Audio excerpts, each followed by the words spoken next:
Tra 20 anni non sarete delusi dalle cose che avete fatto, ma da quelle che non avete fatto.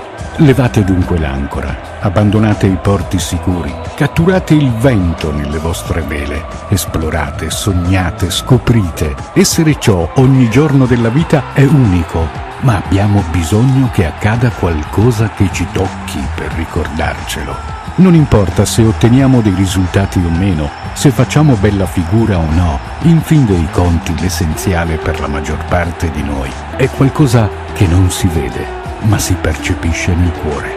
Un cammino fatto di rarissimi momenti di grande intensità e di innumerevoli intervalli. La maggior parte degli uomini però, non conoscendo i momenti magici, finisce col vivere solo gli intervalli. La vita è fatta di giorni che non significano niente e di momenti che significano tutto.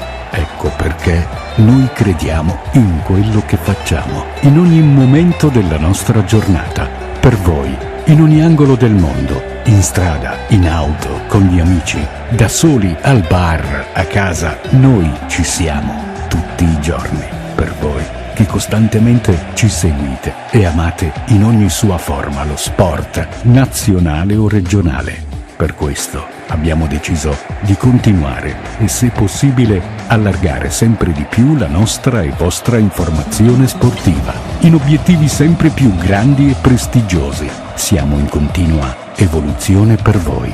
Grazie. Il direttore della testata sportiva giornalistica Renato Scanu e Radio Star, in tutto il mondo su telesardegnanetwork.com, perché se ami la vita, rispetta lo sport.